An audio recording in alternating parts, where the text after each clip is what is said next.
Hello and welcome to Set Up and Paid Off, a movie night podcast where three friends turn their movie nights into a podcast. Welcome to our first official episode. Episode 0 was kind of a trial run for us to see if we even wanted to try this whole podcasting thing. We'll be uploading one of these on the first of every month, and at the end of the show, we'll tell you what we're watching next time so you can join in as well. And without further ado, let's get into the episode. Hi, I'm Joel. I'm Marisa. I'm Cass. We watched Censor. Dune. And The Big Short. Okay. Hell yeah. I think we know what your favorite movie was. Yeah. You're a business major. I'm a finance major. Alright. Big tough. It's a little bit more complex, okay? Us little people don't know the difference. Yeah. But yeah, money movie. Mm-hmm. Money movie. I'm a money guy. Make Money Man very happy. So first we watched Censor. First we watched Censor. Which is unfortunate, because I don't remember a goddamn thing about it. Neither do I. Okay. We may or may not have watched this a week ago. And got too sleepy to record. So, Censor is about a woman who is a film censor. So what she does is she, takes out gory or, nasty stuff from movies. Nasty. That's what they called them. They called video nasty. Video nasty. Yeah. So she takes out, nasty, in quotations, stuff from movies. And in her childhood, something happened where her sister disappeared, and she was blamed for it. Yeah, well, she I blamed... remember that. I don't know if she was ever actually blamed for... Not legally. Not legally, no. Her parents blame her for it. And she discovers... I seriously don't remember that. Wow. You don't have to talk for this movie, it's fine. You'll make up for it. I remember that. I don't remember her being blamed, though. Remember they were sitting at the dinner? Yeah. Well, I'm sorry. No, when she goes back to her parents' house saying, "Oh, I think I found her. It's this actress. Look at her." And her dad's like, "God, we do this all the fucking time. Look, you're the one that went out in the woods with her, and she never came back." Okay. All right? Yeah. All right. Yeah. Okay, so she finds... in one of these video nasties that she's looking at, she sees a hut or something that brings back a memory. The Evil Dead cabin, yeah. Yeah. Oh, yeah. And it's not actually the Evil Dead cabin. It pretty much is. It may as well be. Well, she sees it, it brings back a memory, and then she sees an actress that looks like her sister. Or her sister aged 30 years. Mm-hmm. So she plans to meet this actress, and she ends up, some reason, starring in a film with this actress. She's not an actress. You're getting ahead. I'm just describing the plot. Yeah. I mean, she doesn't try and, she's not trying to star in a film. She's just trying to infiltrate the set so that she can find that actress. She knows that the actress is going to be on that set, but the only reason that they let her on is because she's pretending she's in the movie. But, that's the end of the movie? She, kills someone, right? Yeah. Oh, yeah, he was that's not in the script. The werewolf guy. Yeah, Beast Man or whatever. She kills another actor in attempt to save her sister, because at this point she's going crazy. She's been so obsessed for so long trying to find her sister that when she thinks she found her, she's doing everything she can to save her. Mm-hmm. And this is at the end of the movie where things start getting really funky. Yeah. So I guess this movie's really quite simple. Not a lot happens in it as far as actual events. It seems more to me like a movie about themes and about ideas more than what actually happens in the movie. Yeah, I agree. It's like Eraserhead. Yeah. What the fuck happens in Eraserhead? I don't know. A lot of stuff, but also not a lot of stuff. A lot of crazy shit happens, but... That's a movie I want to watch again. David Lynch night. Oh, God. What else would we watch? Twin Peaks?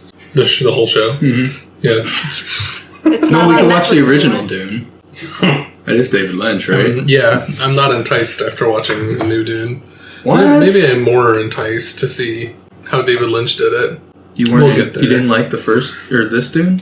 Not really. Oh, all right. We'll get there. Let's talk about the movie. Yeah, Censor's quite good. At least I think. Yeah. I don't remember it. So at the end of the movie, she ends up abducting this Alice Lee, which is this actress that she thought was her sister, and bringing her back home. Do you remember her name? Did you say what was her name? The actress's name was Alice Lee. Always. The shit you remember and the shit you don't. What's the girl's name from Control? Jesse Faden. Yeah, I remember just calling. Yeah, I just remember calling her Jessie in my head. Okay, because she looks like Jessie. Yeah. And her parents are like, what the fuck, you've brought home this girl that's covered in blood. But it's done in a stylistic way where, like, the parents are happy that the daughter is home, but it's, like, flashing between happy that the daughter's home and, like, terrified that there's this actress covered in blood that's, like, approaching them asking for help. Are you remembering the film? Well, no. I remember thinking that none of that happened. Like, when they're driving with the rainbow and shit. All of that happened. All of that happened, but she's okay. She's seeing it in a different way. Is Yeah. this making the film better or worse for you? Oh, yeah, no, I don't know. We're only decisive on this podcast. Sure, I appreciate the ending more now. Yeah. Well, at the end, it's, I guess, she has censored, her perception is now censored. Literally, all the bad things she's doing have been cut out and replaced with happy versions of it. Anyways, in my notes I have that I really like the ending. Like the very end? Yeah, like, as soon as it starts, like, flashing between real and, like, this happy hallucination, that's, like, when I find that it's, like, a really good movie. I'm trying to remember this movie in some kind of meaningful way. I think it's unfortunate for this movie, because we watched a movie that I hated right after it, and then a movie that I really, really liked after that. I think if we watched maybe Dune first, and then Censor, and then The Big Short, or Dune first, then The Big Short, then Censored, we would have a better memory of this movie. We forgot Censor as soon as we watched Dune. Yeah. Because we were just, it's so long and it made us angry. Yeah. But I have a couple sort of specific points about Censor that I really enjoyed. The second half of the movie, we'll say third act actually, had some really interesting visual filmmaking choices. Like where the aspect ratio was just continuously shrinking. Oh, I remember that like now. That was 4:3. really good. Yeah, that was really nice. I also really liked how the movie played with perception and reality throughout the whole time, like a lot in the ending. I love that personally because of personal experience. Hallucinations and stuff. Yeah. Yeah. So, I don't know, it was just really blunt. Oh. It made me laugh. you have as many as her. You don't have to talk around it anymore. Yeah. But yeah, up until, I want to say, the last shot where her parents are freaking out, actually, you don't know if any of it's real. Because I want to say she is, like, sitting on the rocks of the set, just crying and freaking out. And then the actress, what's her name? Alice Lee. Alice Lee comes back. So it's like, okay, I don't know what exactly happened in that shot to make the rest of the scene happen. Like, did she come back? Or did our main character actually get up and walk away and go find her? Was she never sitting on the rocks? It's like, you don't know exactly what happened until the end. You just know, she was kidnapped. She's losing her fucking mind. What was it on the radio? What did the car radio say as they were driving away? Oh, shit. I don't remember. Oh, crime rate is 0. Britain's crime rate has dropped to 0. Everything is happy. Yeah. Something like that. I did like that. It's like complete satire. Yeah, the satirical commentary on society that, you know, like video games and violent movies are like what causes violence. Like, no. Oh, yeah. That's a theme throughout the whole movie. Yeah. It's really neat because in the okay, even like throughout the first 2 acts, they talk about that a lot, sort of in the background, where, you know, this agency is putting in hundreds of hours, thousands of hours watching terrible things, and throughout most of the movie, none of them are affected. So, do the movies have an effect or not? And then the one guy who ate... So there was a guy who ate his wife's face right after a movie came out that showed a scene of somebody eating someone else's face. Mm-hmm. And everybody was blaming the movie on that and saying that... And, like, government agencies were blaming the movie on that. Or blaming... Yeah, that's what I meant to say. And that on the movie. That on the movie. Mm-hmm. There we go. Yeah. And it turns out, like, towards the end of the movie, they say, like, this guy never even watched the movie that had that in it. Yeah, he just did it because he wanted to fucking eat his wife's face. Yeah. So there's another thing about that killer. We'll get to that in a second. I have something about that. But right after the news broadcast that blamed a video nasty on... And actually... I knew that'd get you. On a crime, immediately after, they're like, there's been a bombing. Several people have been killed. Yeah, right. No movie relation, but people do, and it just shows, like, people are going to do bad things, regardless of film or not. Mm-hmm. And I remember, like, a few years ago, like, even in, like, our media in the USA, like, that people were blaming video games.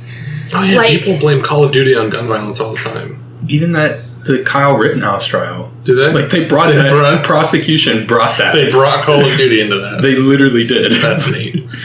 Like, what are you trying to prove? Yeah, don't you have any regular evidence that's not video games? I don't know. Okay, so that detail about the killer that ate his wife's face, they call him the amnesiac killer because he doesn't remember doing it. And that is the same situation as our main character. And I didn't notice this. I didn't really, like, put this together until after we watched it. I mean, like, today. So, when she goes over to the film producer's house of the film that she thinks is modeled after her life, with the incident with her sister in the woods, and she accidentally kills him. And as she's leaving the house, she kind of freaks out for a second, and then goes stiff, and then talks to him as if he is alive, and just walks out, and completely blocks out the fact that she just did that. You guys remember that? I remember that, but I didn't catch, like, that was what happened. I don't remember her talking to him, or her freaking out. Yeah, so, after I believe you. He gets, like, the statue through his throat, and he dies, and she's like, oh my god, and then she just goes stiff and stands up, and it's like, I will see you again later, and walks away. Oh, okay. And completely just blacked out on how any of that happened. I didn't see that relation till today either. So earlier in the movie, when she's having, like, a flashback of... Okay, after she's seen the film that she thinks is modeled after her life, she is having a flashback to that day in the woods, and is envisioning in the movie she is the one standing in the doorway with the axe, instead of the Beast Man. So... I think it's implied that she killed her sister on accident or on purpose and has suppressed it for this many years. I didn't catch that, but that's... Because of how she reacts to accidentally killing somebody else and the amount of emotional attachment she has to not letting this go. Not letting her be missing or dead. Like, just actually finding her. And how important it is to her to the point where she... completely rewrites reality in her own head at the very end. This is making me like this movie so much more, honestly. Because, like, there's so many layers to it that I didn't even think of until just now. Yeah, and I mean, that's just how I took it. I don't know if it's canon that she did that or not, but I think that that's implied. Because why would they have her be completely amnesiac? I think that's how you say that. When she kills somebody, if that's not... You know, and also hint that, you know, oh, she's the only one in the woods with her sister. Why would they do that if it wasn't meant to imply something like that? So, I thought that was neat. An extra layer on top of an already interesting and visually interesting movie. And then I guess kind of a not super random, but just another thing that's an idea that I had that's not fully developed that I liked, is that it subverts the idea of image versus reality a lot, where something is not what it appears to be at all. Like the Beast Man appears to be a Beast Man, but he's just an actor. Mm-hmm. He's just the creepy director, just a director. It's just, what do they say? He's artistic. Yeah. Well, like when she's alone in the spotlight and he's trying to like egg her on to get her into the scene, from her perspective, it's not getting into a scene, it's she is manipulating him because he knows her secret, or he knows what happened to her sister. Mm-hmm. But from his perspective, he's just trying to work with a shitty actress that's not getting into the scene. Right. It's got a lot going for it. Unfortunately, not super memorable, but I really liked a lot of its messages. I feel like for me personally, it would have been more memorable if I had gotten all of what we had just talked about when I watched it. True. Instead of now, when we're talking about it a week later. Yeah. So, it's quite good, but I think that's all I've got. I gave it 3.5 stars out of 5. Okay. I'd probably do that or 4. I'm between that. I gave it... You can look. I think I gave it a 3.5. I probably still would. Yeah. I'm going with 3.5. Okay. It's a good movie, just not very memorable, to be honest. I felt like it was dragging a lot. I think it was in the second act. Yeah. I just felt like nothing was happening, really. I also don't remember the movie all that much, so... That's true. I mean, not a lot happened. Yeah, I think I remember making a comment, like we're doing this again? Or something like that. I don't know, but... Yeah. Truthfully, all that happens is she watches movies, she sees a movie from something from her past, and tries to find the actress and bring her to her family to see if that is her sister, and loses her mind at some point along the way. And that's all that really happens. Yeah. And it's like an hour and a half, 2 hours, something like that. Mm-hmm. So it does feel like it drags. I like the filmmaking of it, though. Mm-hmm. Yeah, absolutely. Very well-made movie. Yeah. The lighting's really good. And there's a lot of changing aspect ratios were pretty cool. Oh, yeah. It was cool. Yeah, it was a well-made movie, but... The stylistically reminiscent of Control. Yeah, I kept thinking about Control the entire time I was watching it. A lot of extreme red lighting and the retrofuturism. Yeah. So... Well, I guess retrofuturism, just retro. It's just retro. In the 1960s. Yeah. It's just what Control looks like. Mm-hmm. So that was cool. Another attachment to it in the... Wait a minute. I'm remembering something about it that... There's a scene... Okay, there's a few like weird scenes where she is acting in a movie that she's watching, I think. I think it's around that second act where it's just her kind of losing her mind. Okay. But anyway, that's just another thing that is reminding me of Control. Just weird video sequences that are kind of taking you out of reality a little bit. But yeah, I think I'm good on that. You ready? I don't got much else to say. You ready for Dune? No. I'm ready for Dune because I want to start it with. Let's shit on it. Come on, let's go. I want to start it with 2 quotes. One that we heard last week, or you saw on Twitter. Yeah. It's just attractive people in the desert for 2.5 hours. Mm-hmm. And then one that I found today that says, not bad if you ever just feel like staring at the color orange and not feeling a single emotion for 2.5 hours. Yeah. It's really, that's it. Like, yeah. And I don't understand. This movie's getting like rave reviews. I don't know. I really don't get it. Everybody's in it. Also, which can always be a good bunch or of bad. attractive people are in it. Right. Right. Zendaya's just shooting a perfume commercial. Yeah, for the whole movie until like the last 30 minutes in a section that shouldn't even be in this movie. Oh god, I fucking hate this movie. I have one cool scene and you don't remember it, so we might have to watch it. Do you remember the scene? I know it's asking a lot.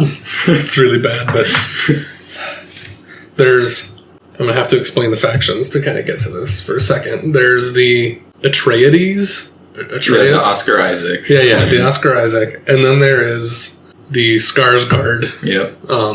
Harkonnen? The Harkonnen. The Batista guys. Yeah. There's those two, and then there is the third faction, not the desert people. The Fremen? Yeah, the Mongolian. The Mongolian throat-singing people. Yeah. So, okay. I'm glad I'm not crazy and that actually happened. No, that was my favorite scene in the movie. When he was just going ham in the mic. Do you wanna No, that's fine. Okay. I'll just hate the movie. Okay. But yeah, it was maybe the most visually and audio and lore-wise interesting section of the whole movie, because we're not looking at orange, we're looking at gray overcast. Yeah. And it had the guy, the polka dot guy in it, too. Oh, yeah. He was in that scene. Fucking weirdo. But, yeah, I like that scene. Nothing happened in it, really. No, it was it was like a 5 or a 2-minute conversation, and it ended. A business meeting. Yeah. And they just there were people, like, laying on their backs, sort of upside down with blood draining out of them. I don't know if you noticed that. They don't, maybe it's not blood, it's like liquid, but they're just hanging out. Oh. While they're Mongolian throat singing. And it's like, oh yeah, these are the Emperor's soldiers. Back to Sandland. Yeah.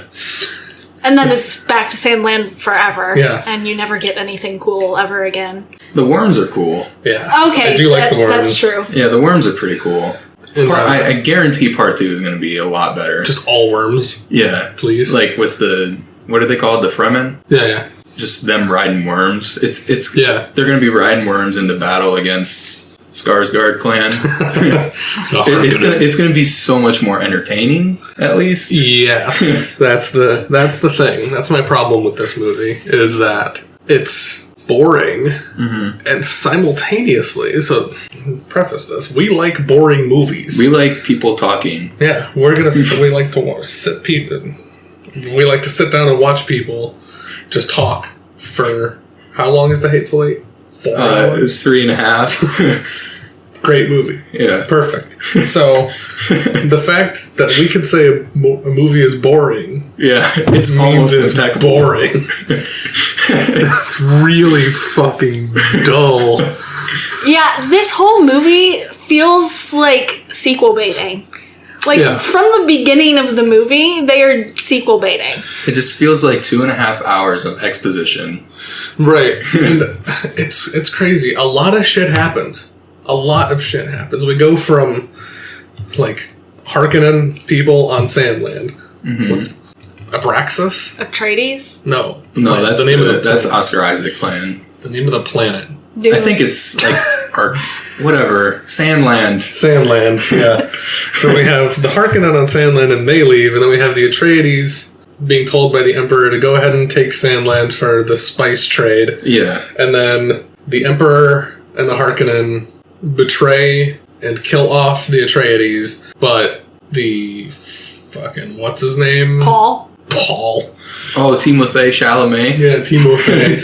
Timothée and his mum survive, and they go find the Fremen, and there's a lot of small, seemingly important events. There's like assassination attempts and and there's the voice. Oh, the voice is that's the best part of the movie. That's really cool. That's the best part of the movie, and it's in it for like that whole 3 minutes, maybe. That whole scene with the dark presence from Alan Wake that I showed you. That's what I'll have to show it to you. You don't have to show it to me now. I'm gonna. Okay. So, that's the villain from Alan Wake. Oh, And that's... Oh, yeah! I mean, it's just a person in funeral garb, but... Anyway, that scene where the dark presence from Alan Wake and Timothée are just locked in a room, and they go, "What's in the box?" What's in the box? And she says, "Pain. Put your hand in it." And he just has to sit there and not wince. Yeah. And it's, I don't know, I like that character. I like that trope of a character who seems frail, but is actually incredibly powerful, and just don't piss them off. Like when Gandalf gets pissed at Bilbo. Yeah. The whole room just gets dark. Yeah. Bilbo Baggins! Sit down! Yeah, that's easily the most interesting aspect of this entire movie. Yeah. And it's in it for 5 minutes total. They use it a couple times. Yeah. Like when they're when everything went to shit already, and it's just Timothée Chalamet and his mom in the Hornet helicopter thing. Oh, I think those were cool. Those were cool, but we're saying a lot of shit's cool as we're desperately trying because we're desperately trying to hate the movie. Well, I mean, it's a cool concept, but it's just we're stuck with boring politics that I don't fucking care about at all. That's funny. I love politics in media. Like Game of Thrones. Game of Thrones amazing is a perfect example. 1 through 6, seasons 1 through 7 and 8 didn't happen. Well, I guess that's what happens when you care for the characters and when you don't care at all about the characters. Because, I can't tell you any character traits of any of the characters in this movie. All I know is that Timothée is bored. He doesn't want to be there. I've only seen him in Lady Bird, I think. Yeah, and he's the same way in that movie. Well, yeah, that's the character, so it kind of makes sense. But in this, he's so flat. Yeah. Like, it's just... I don't care about him. I don't believe that he is capable of being the chosen one. No. At all. Like... He's probably a white boy. Yeah. Well, they even mentioned that. They even mentioned that. Fucking Khal Drogo's like... He makes some offhand comment. Because I remember I said something, I was like, this he's a twink. Yeah. And then Khal Drogo says something about it. Oh, so. He's like, you put on some muscle. Did I? No. Yeah. No, you didn't. Yeah, I don't know. All this star power in it. And I feel like I don't remember any of the performances. I guess I don't remember any of them, but I don't want to shit on anybody besides Timothée. Yeah. Because everyone else sort of did their job. Yeah. Like, they showed up and I didn't mind them, but none of them single-handedly did anything to elevate the movie above mediocre. I guess that's what happens when you have a mediocre script, though. Yeah. Was the book mediocre? No, the book is apparently, legendary. I've only ever heard, good things about it. I mean, maybe not anymore. It's getting kind of old, but I don't know. I've never heard a bad thing about the Dune book. Just that it's impossible to adapt to a movie. And so far, that seems correct. Seems true. And it's it's so weird. We were talking about this while I was on the way home from work, but we first thought the problem is I don't know what's happening, and then I remember, oh wait, no, I know exactly what's happening. It's a very basic plot, right? It's I know who, what, where, when, and why. However, so I very clearly understand stakes as well. It's I know that if the Harkonnen come back with these, whatever they're called, the Mongolian throat-singing people, then House Atreides will die on Sandland. Yeah. I very, very completely understand that will happen. I simply don't care. Yeah. That's the problem. Yeah. Just don't care. It's... When you said, Dune 2 will be way more entertaining, it's I don't know what I want. It's... Because this movie rides the line. It doesn't achieve either one. It's I either want 2.5 hours of exposition and no action, but really, really strong character moments and character development and understanding of stakes and only a few major events that alter these characters' lives, but I actually care because I care about the fucking characters. Yeah, they did nothing to develop any of these characters. They're just here are all of these people. Care about them. Yeah, it's I know that this person cares about this person, and that this person cares about this person, and that this person hates this person. I don't care. It doesn't fucking matter. Kill Khal Drogo. I don't care. Did we get any character arcs? No. I don't think so. I don't think so. I think everybody is there to do their thing. Khal Drogo, very clearly there. He's the badass. To, be the badass, defend Timothée. Yeah. And so he does that at every point in the film and does not appear to grow.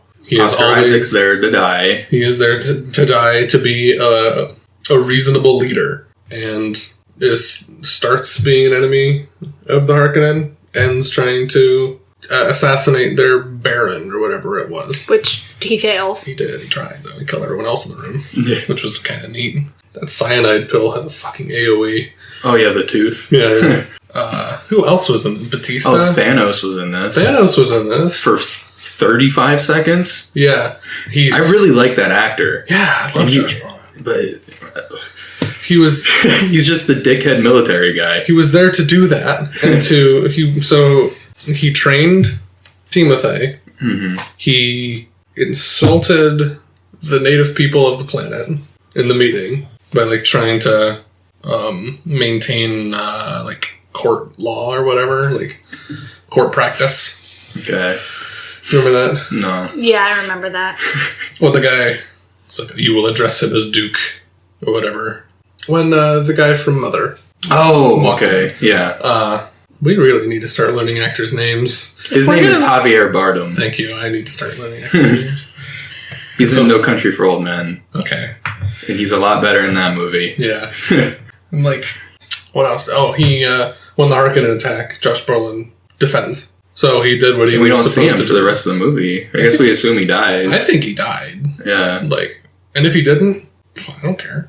Right. Like, bring him back. Don't bring him back. It makes no difference. Yeah.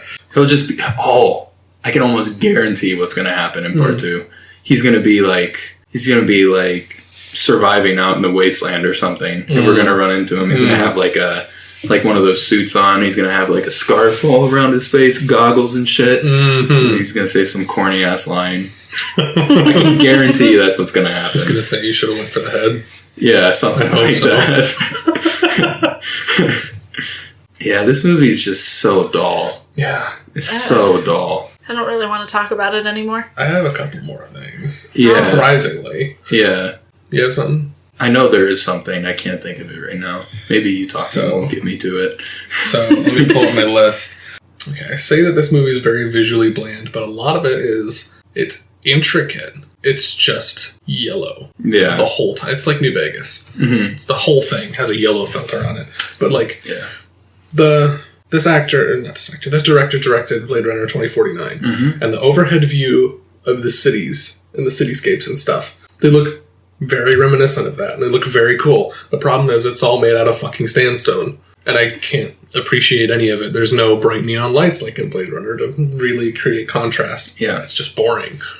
Should also mention, he's one of my favorite directors. One of my favorite current directors. He's really good at what he does. Yeah. He's made Prisoners, Blade Runner, Prisoners is a good movie. Sicario is a great movie. Sicario is a good movie. I think I've loved everything I've seen of his except for this Arrival's really good too. It's so weird. I feel influences from all of his other movies in it. Yeah. I feel like this, I don't know if this is actually true, but it feels like he could have made a really good version of this. But I feel more like nuanced version. I feel like somebody meddled. Yeah. Somewhere along the line. It's a big studio movie. Mm-hmm. And with a lot of big name actors that probably, wouldn't do it if it didn't do this certain thing this way. Or I don't know the behind the scenes, but it feels like you get a really good director and you don't like what he makes, so you make him make things. That's what it felt like anyway. I don't know It exactly. falls flat. This movie just falls flat. Like, a lot of it could have been really cool. It just doesn't pan out. Like, a lot of the... I could be misremembering Sicario, but a lot of the, like, sort of clandestine military operation stuff that's in Dune, because it's a military, you know? Yeah. That feels sort of reminiscent of Sicario, especially with Josh Brolin involved directly in that military. Yeah. But none of it... Like, it's a part of the movie that doesn't get to develop. It just exists to serve its purpose. And, like, a lot of the shots remind me of Blade Runner, but without any of the visuals to back it up, or, like, the colors and stuff to back it up. When the Emperor's emissary shows up with on Atreides' planet. Oh, yeah. That ship. It's literally Arrival. That's Arrival. It's literally Arrival. It's like, that could be really cool. But that guy shows up, serves his purpose, and he's never seen again. Pieces out. Yeah. It's like, I don't know. A lot of it could be really cool, but it's just, and none of it's developed enough because it's just like, go, go, go, go. It's a bit like it's too much. Like Rise of Skywalker, but not edited with a fucking weed whacker. Well, right. Yeah, it's just, it feels like it's way too much lore. Yeah. And it's too much for a film, but I think. It just keeps going. I can see where they wouldn't want to make this film into two films because they're trying... The Dune series is so long. It is quite so I can see why they're trying to fit all of what they fit into this movie. Yeah. If they kept it going, like, if they made it slower or like chopped it up into more pieces, they would never finish the story. No. Like, it's a saga. It'd be like trying to make Game of Thrones movies. Or Witcher movies. Yeah. It's like, there's too much source material to whittle down. Yeah. But then again, if you were to take, here for instance, if you chop off the last 45 minutes, I think it's 45 minutes, it might just be half an hour, where the city falls and Timothée is running away with Mum, and they crash the helicopter in the desert. That's where it feels like it should have ended. It's like, okay, sequel, right now. Like, you gotta wait. But then we have what feels incredibly tacked on is an entire section with the Freeman, who we introduce a whole set of characters Just to end the film. to have a battle, to have a 1v1 Yeah. where we don't understand the stakes. The characters don't understand the stakes. The person that is in the 1v1, the Freeman, I don't know who he is. I don't care. He exists to die. Yeah. And is introduced and killed in the same act. Yeah. And it's meant to have some sort of impact. Like, I'm supposed to care that Timothée is now the leader of the tribe by tribal law. It felt like I was watching Avatar there at the end. Yeah. It's just like that same basic concept that I've seen 455 times. It's like, oh, a trial by combat. Oh my god, if you win, you're the guy, you know? Yeah. But we're going to tack it on to the end of this already 2-hour movie. Yeah. And then we're going to just end it. Yeah. And there's no reason you should have won, but because you're the main character, you have to win. Right. Well, I guess he's actually OP. Yeah, he's OP as fuck for some reason. It's so... Even though he's a twink. It's so weird. And this dude's built like a rock. Right. So I don't know. He's literally a boulder. Yeah, like he's an outcast who fights for survival every day, but this twink who's been a duke his whole life, shits on him. Right, it's like... I don't get it. I don't get the skill levels of these people, because we're watching them fight, and they don't look that impressive, right? Like, on terms of hand-to-hand combat choreography, it doesn't look like you can't beat this person. It just looks like they win, because they win. So, like, Timothée is trained by Josh Brolin and Khal Drogo. Yeah. And...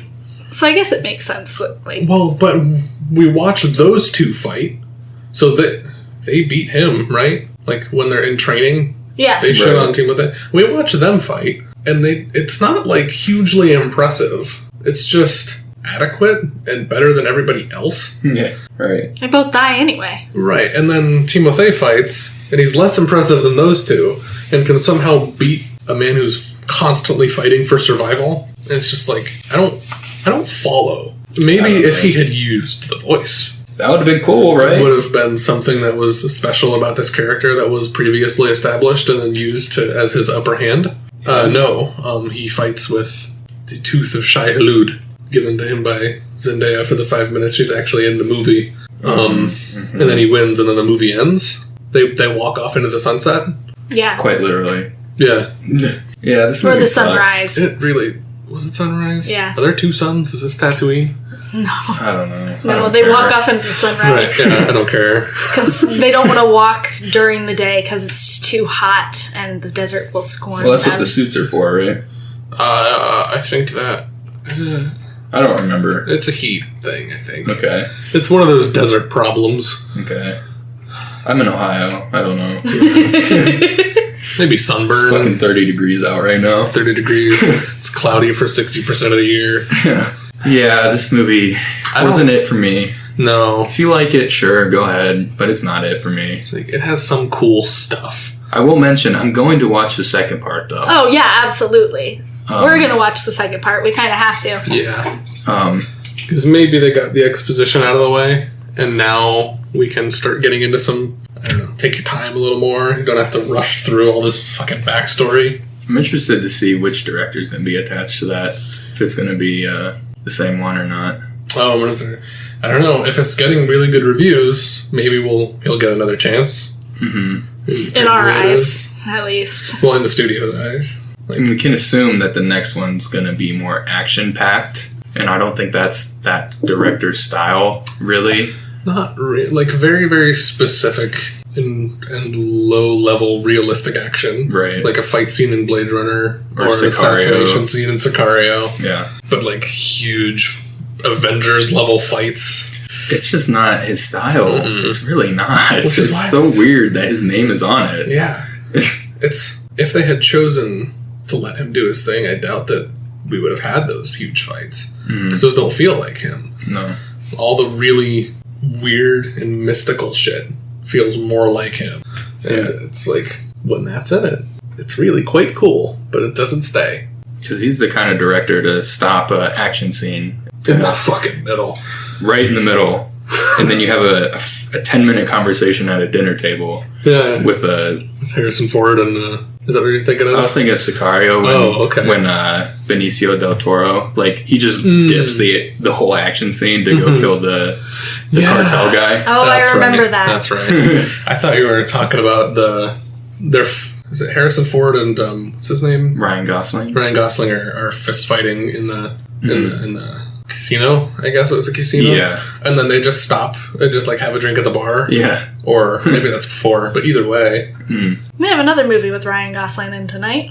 Probably my least favorite part of that whole movie. Yeah, he was the guy who brought the idea to Front Point, I think, was the firm's name. Carell. Yeah, Steve Carell. Mr. Carell. Steve Carell's firm. I thought we were talking about what we were watching tonight. Oh, Oh. I don't remember Ryan Gosling being in any of these movies. no. Oh, no. Okay. So that's it on Dune. That was supposed to be the transition. Okay, I'll just cut it out. I don't remember what we said for the transition, so... There's another movie have- Ryan Gosling's in tonight. Uh-huh. Not tonight. Right. In the context of the podcast, it is tonight. Okay. So, How about you introduce The Money this Movie. the money movie. Well, should I go over the plot? Well, what's it called? It's called The Big Short. Okay. What, how about not quite the plot? How about the historical event it's based on, real quick? Yeah, so this movie's based on the 2008 financial crisis, also known as the Great Recession, also known as we don't really know what happened. Everything went to shit. Overnight, basically. Yeah, so it's based on that. So it's a recent event that many people have lived through. Mm-hmm. And I'm sure it hits close to home for some people. Yeah. My mom doesn't remember it at all. I've asked her multiple times, you don't remember anything about everything going to shit? I mean, I guess if you didn't bank with one of the banks that was encountering those problems and you didn't lose your house, maybe you wouldn't remember it. I guess it depends on what kind of mortgage you got. Right. Because if you got a stable mortgage, and if you don't pay attention to the stock market or anything like that, I don't know. Yeah. What the fuck's going on? But overnight, Everyone's going bankrupt. right? What's happening? The banks are just disappearing. Yeah. Okay. So, in simple terms, why did the financial crisis happen? So basically, on a very, very fundamental level, That's fine. That's all we can follow. the banks were giving out really, really shitty mortgages. Just bad mortgages to people who had like no credit, no income, just nothing. Like literally giving them to anyone. Like mortgages to people who couldn't pay them back. Exactly. And that was happening early 2007, late 2006-ish. Okay. When did the actual thing collapse? I forget. 2008. Okay. I don't remember exactly what month, but it was early 2008. So, they were giving out these really bad mortgages, and a lot of them were like adjustable interest rate. So it had like a teaser. Oh, like a sign-on bonus almost. Yeah. So you would get like when you get a car 0% APR for the first 12 months, and then your shit actually kicks in. Right. So it would be like 0 interest rate for a year or something like that. They were all different. They just started pulling these mortgages out of their ass, making them up. Like, just ridiculous. Don't pay me anything for 2 years, and then after 2 years runs up, I own you. Yeah, I think it was like some of them were, it was either just interest rates payments or just principal payments at the beginning. I don't know, just completely shit loans. Just right? pulling them out of their ass. Yeah. This will entice random people to get this. Yeah. So they had their teaser rates for a year, and everything was fine. They could pay them back or whatever. It was fine. I can afford 0% interest. Yeah, right. But once that teaser rate was over in 2008, what do you everyone defaulted on their loans, Yeah, which means they filed bankruptcy. Nobody could fucking pay it because the loan or the rate went up. Mm-hmm. Right? Yeah. And it's really convoluted. I could explain it. It's not worth it, though. But everyone defaulted on their loans, and all the banks went to shit. Yeah, because... what was it? The financial system was built on the stability of the housing market at the time, more or less. Yeah. But that stability was a complete lie. Yeah. Because... it's just a bubble formed, and it just popped. Yeah. And everything just went to shit. So The Big Short is about how this group of people sort of figured out what was going to happen a few years, but I say group of people. One guy figured it out, and a couple people checked it. Yeah. A couple figured it out a couple years before it actually happened, and in some mystical financial way, basically bet against the banks on the housing market. It's really convoluted, but you can do it. Fuck ton of money. It's all that matters is that you can do it. Yeah. I think you understand it. I do. I follow it. In the context of the movie, I follow it. I don't remember what any of this shit's called, but it makes sense when you're watching the movie, and that's what's important. Yeah. And he got a lot of money. He did. Got a lot. Was it 1.8 billion or something like that? Something for his crazy total profit or whatever. Yeah. Maybe not profit. He made a shit ton of money for his clients. And then pieced out. He's done. Yeah. It was quite nice. Even though I didn't exactly understand everything that was happening, it was amazing to have a movie right after Dune where we had characters and acting. Steve Revolutionary. Steve Carell is fantastic in this movie. He is, absolutely. He made the night. He's really good. And from the movie, what I understand is that basically these people are real. And these are just caricatures of them. But they're not that far off, because every time Steve Carell would do something insane, Ryan Gosling would be like, yeah, he actually did this in real life. He would just look at the camera and say, yeah, during this super important meeting, Mark Baum actually raised his hand and called bullshit in the middle of the meeting. And then he left with a phone call. Yeah. Mid-question. Yeah. Like, in the middle of his own sentence. Got himself off with a phone call. And the guy who Christian Bale plays, he plays Michael Burry. Okay. He's a strange dude. They kind of ham it up in the movie. But he is... all these portrayals are fairly accurate. Yeah. They're not completely... like made up. It's just maybe a little bit caricaturized. Yeah, Mark Baum is not that angry in real life. No. He's actually not. I wonder if maybe in those moments that were portrayed. Yeah, maybe. It's like overall not nearly as just mad. Yeah, and I don't really know much about like the two kids that had their own little firm. Yeah. I don't know who they are. I've never heard of them before, so can't really attest to that. But yeah. So this incredibly depressing recession where millions of people lost their houses. These people got shit rich. Yeah, these people got rich, and naturally the movie portraying that is a comedy. Yeah. Dramedy. A dramatic comedy? Yeah. Yeah. So that's neat. And then at the end they just rip it all away. Yeah. Just like, oh, you've enjoyed the movie? Millions lost their lives, pretty much. Everything they own, gone. Yeah. Homelessness, through the roof. Yeah. Credits. I think I like this movie a lot more than you guys do because of my background and I have a greater appreciation for it, but it's a good movie. It's not like a masterclass piece of cinema because there's definitely problems with the filmmaking. Yeah. Like it's like like the editing it's like a little wacky. It feels very 2000s. It does. 2000s trailer is what I'm imagining, where it's I have to think of it. Well, here, how about this? The director, his name's Adam McKay. I think. He directed Step Brothers.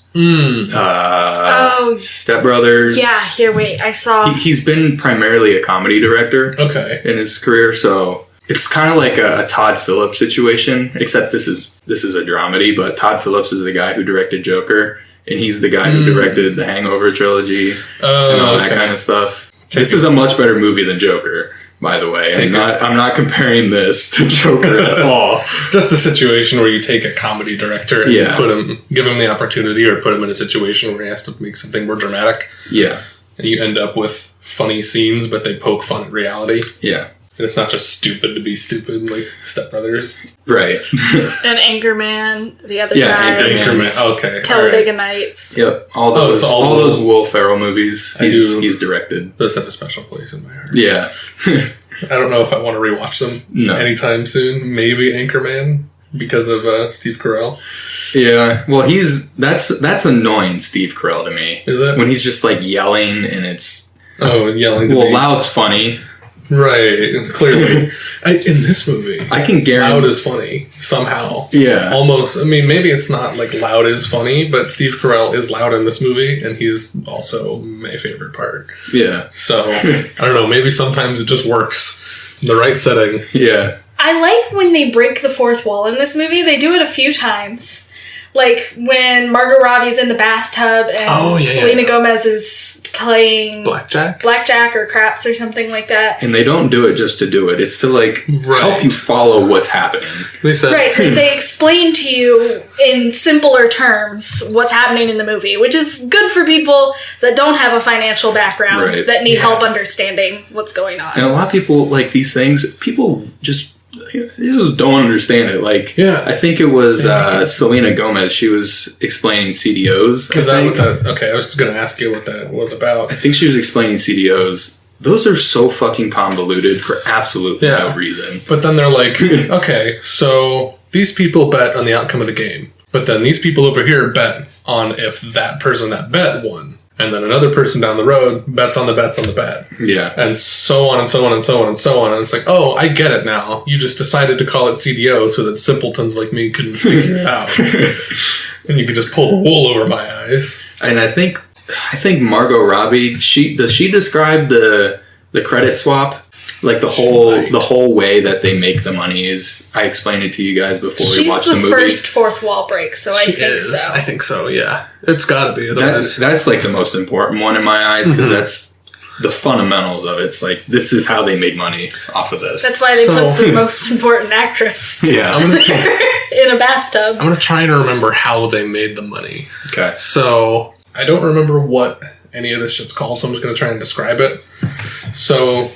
all these individual people have individual mortgages that they pay. The banks have them bundled in some way. Yep. And you can buy that bundle, right? Essentially. Yeah. They rate that. So all these mortgages have an individual rating of AAA, AA, triple B, double BB, so on and so forth. Yep. But then when they bundle it, they basically commit fraud. And say, oh, this mortgage package that is only filled with B-rated shit. Oh, that's AAA. Right.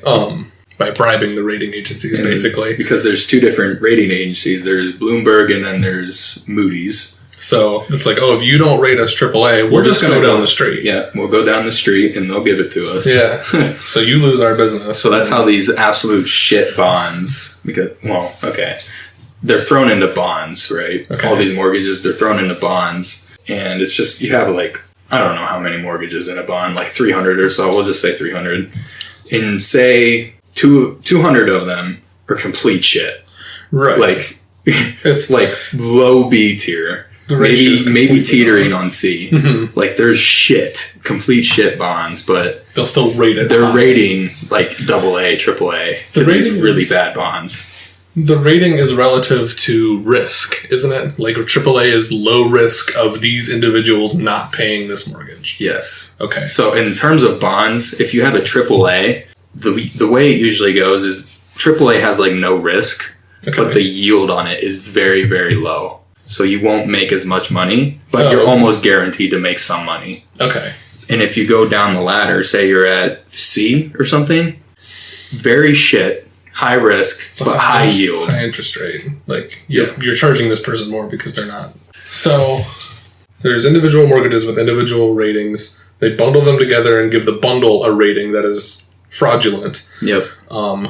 So the people that made money saw through that and said all these AAA ratings that nobody's gonna. So I'm sorry. When an individual buys the bundle from the bank, if people don't pay, if people start defaulting on those mortgages, the bank has to pay them through some means. No. Okay. So say I'm a person who bought this bond with all these shit mortgages in it. Okay.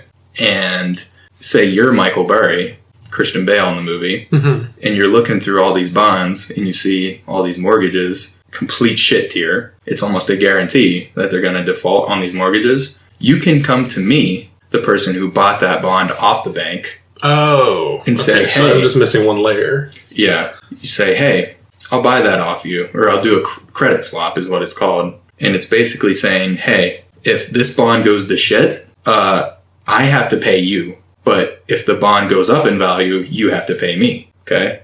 Okay. Yes. So... And the banks all thought it was going to go up in value. Because they're all rated AAA. They're all laughing like you're betting against the housing market. Right. Are something fucking crazy? Something that's historically incredibly stable and is only shown to go up even if it's a small value. But if you see through it and see all the mortgages inside that the bond or bundle or whatever are all shit, you know that people are going to default and the value is going to go down, and then the people that bought the bond from the bank have to pay the people that did a credit swap with them. Right. Okay. Yeah. So it's not magic. It's just it's horse shit. Yeah. It's kind of horse shit. So basically, the movie just describes this in an entertaining way and shows the story of the people that made billions off of this. Yeah.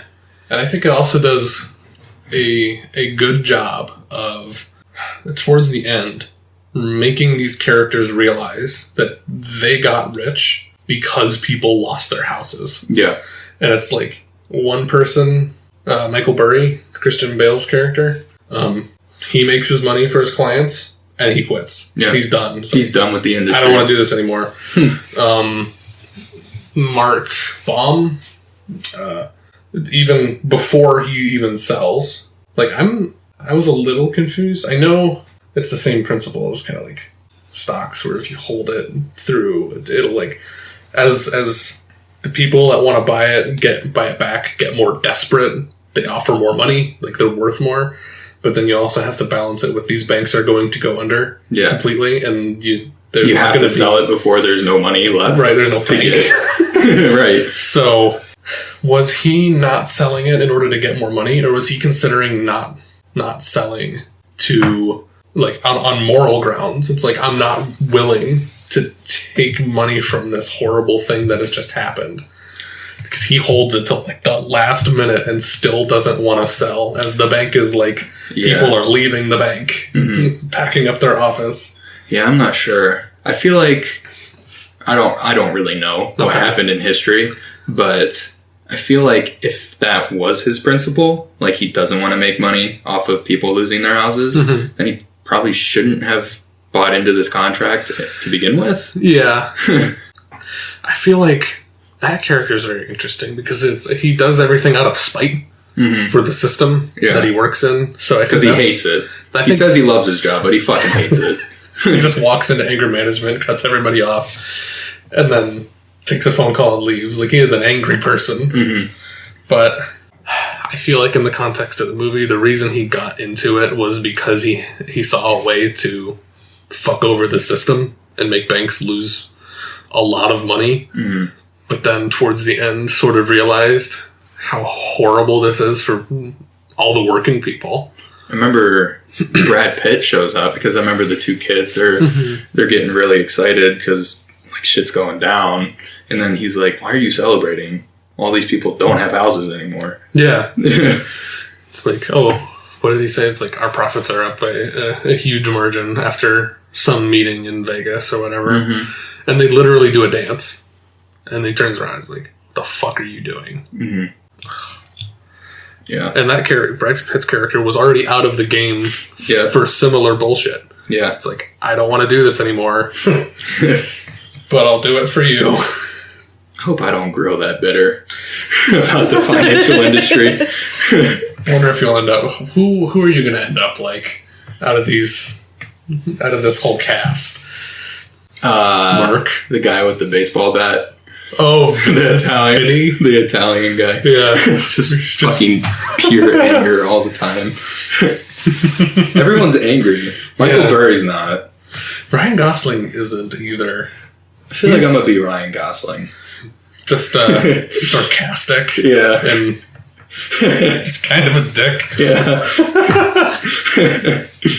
I'm already halfway there. I wasn't gonna say it. Hi, Bee. Oh, hi, Lily. Hi. Did You need hungry? something? Yeah. We're almost done. Give me 20 minutes. Or less, even. Yeah. So yeah, we've just been describing the movie. Yeah.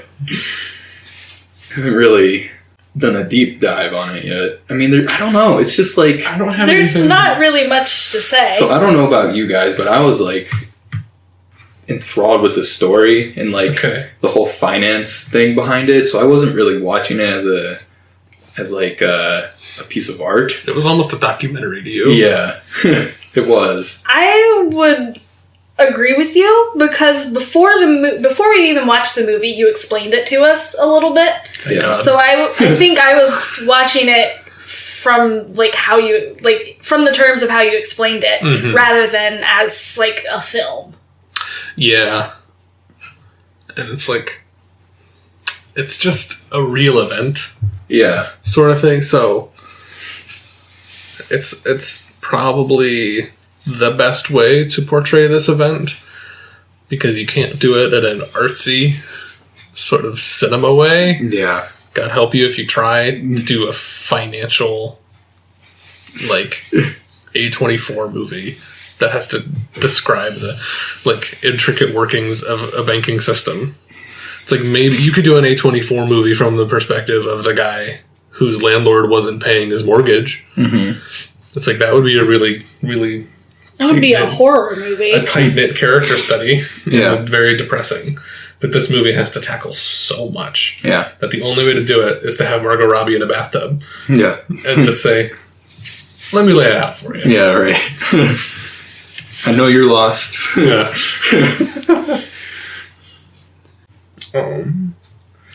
I think the only thing I really didn't like about it was I liked breaking the fourth wall when it was for a very specific purpose, but then Ryan Gosling just continuously talks to the camera a lot. Yeah. It's like, I don't know if I needed that. It's like when we cut away to explain something with Margot Robbie or Selena Gomez and that famous physicist, I get it. It's because you're dealing with something very complicated in a regular general audience.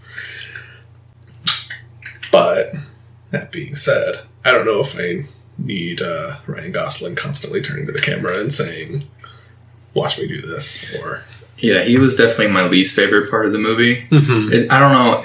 He still added to it. Yeah, I just wish that was not in the script. Yeah, those fourth wall breaks felt forced, maybe. I don't know if that's the right word. They felt definitely unnecessary. Yeah. Unnecessary, for sure. But I don't know. I haven't seen enough movies from that era of this style to know if that was just sort of what we did. Mm-hmm. So, but I don't think that specific aspect aged well. Or if it was accepted at the time, anyway. Do you know how this movie did, like, in theaters? I'm not sure. I'm curious. Probably not well. I mean, if I had to imagine. That's what I'm thinking. I don't know who would go see it, you know? Yeah. Except for people that were wondering what happened in the financial crisis. Unless it was sold as from the director of... Well, I know it got rave reviews. Like, it did really well. It was up for Best Picture that year. Wow. Oh, what else was out that year? I mean, budget $28 million, $140 million gross. Okay, it did pretty well. Pretty well. Well, I Definitely think maybe it was nice for people to see, like, Here's what the fuck happened? Right. Like, because all of a sudden, like, I don't have a house and I don't really know what happened. So this movie might have explained that, Right. and in a way for them to understand. I guess as of right now, if we could, in 10, 20 years, if we 100% pin down what happened for COVID, I might go see a movie that, like, details, oh, this is what happened, and this is what happened, and this is what happened. Not any, like, don't have to attach any conspiracy or political nonsense to it. It's just, this is what happened. We were all in the middle of it, so we couldn't see the big picture, but here it is. Yeah. I remember you mentioned, after we watched it, that one of your gripes was it made it seem a little too obvious. Yes. So, it was obvious to the people that were paying attention, like Michael Burry. Like, you look at these bonds and you're like, these are clearly bad. They're shit. Like, it's a guarantee that these people are going to default. But, I mean... Nobody looked, and people are greedy. So Why would you look? Right, why would you Exactly. look? And as soon as you start looking, who do you contact first? Because they're just going to laugh at you. Right. They laugh at you, or they just lie to you. Because, I mean, the people that you contact may or may not know that their bank is being fraudulent. But, like, they don't have any reason to look any deeper because it's the housing market. It's stable. Right. It's always been stable. And people were getting shit rich off of these Right. mortgages, like those two younger guys. They were like, I bought a Lambo or something. I don't remember exactly what they said. Yeah. But the banks certainly didn't care. They were making a lot of money, and they didn't care. Not even looking a year into the future. I wonder if they thought they were making so much money at the time that when the balloon, what's the term? Bubble. When the bubble popped, whatever. Whenever it went to shit, that the money that they made before then could counteract. So they just weren't concerned. Maybe. Because they did not give a shit. Somehow, some way. Yeah. Complacency. Yeah, It's probably. a big thing. That noise in your car has always been there. What's the odds it's gonna... Today you hit a pothole and it goes to shit. Right. That's a good way of putting it. But, yeah. I think best movie of the... Well, most entertaining movie of the night from a filmmaking perspective, Censor is probably the best movie of the night. Yes. And then Dune, I did not They're like. all well-made movies. Yes. In their own ways. Yeah. I mean, Dune, I don't know. Dune just fell right on its fucking face for me. Like, none of it was explicitly bad. Yeah. But none of it was good either. It was just boring. And Censor had a lot of good messages and a lot of good filmmaking. I just, not my favorite movie. Wasn't super elevated for me, and was hurt by the movies that came after it because it was wiped clean by trying to keep track of Dune. That is true. I felt like I was watching Rise of Skywalker a lot, watching Dune. Just like, It's like, just shit is just still happening. I just don't care. Right, I just don't fucking care. It didn't make me vehemently angry, so I can't say that. Rise of Skywalker is probably a little drastic, but just the level of I don't care. Right. And the amount of shit that is happening that I understand, but yeah, I just don't care. It's like, Adam Driver's good now. Oh, he's dead. I'd rather watch Rise of Skywalker, though, because it's more fun Really? to watch. Oh, yeah, I don't know if I can say that. No, it's so fun to watch Rise of Skywalker because you just laugh whole time. Is it That's shorter? true. No, it's probably like the same. It's the same. I don't know if I could do it again. No, the Rise of Skywalker is like a fucking Well, whiplash. Like, holy shit, just slow down. maybe I'm just remembering we watched all the Star Wars movies in a weekend, I think. Or was it over? It was over like a a course of a Was it a month. month? Okay. Yeah, we watched 3 movies. We watched prequels. I think we watched them in We watched them in order. order. 1, 2, 3, 4, 5, 6, Yeah. 7, Well, 8, 9. Kind of. But we also threw in the animated Clone Wars. movies, Clone Wars, and Rogue One and Solo. I think we watched them. We watched them in like chronological. Yeah. So, by the end of it, we watched Rise of Skywalker, and I just remember an hour into that movie not having any more fun. I was completely done. It's like, this shit is in front of me. But that was after Last Jedi. The Last Jedi is Burn amazing. it down. Last Jedi is a 10 out of 10. That's so fun. Just destroy this franchise. Just kill everything that's important to all these people. Yeah, and that comes after The Force Awakens, a pretty tight movie, pretty good, sticking to the formula, and it did it really well. And then, I don't know, fucking Ryan Johnson came in and just whipped his cock out and said, I'm done. Fuck you guys and your beloved franchise. It's so funny. It's so good. I love it. We'll have to do that again just so we could do a podcast about it. I will happily watch episodes 3, 5, and 8. You remember what those are?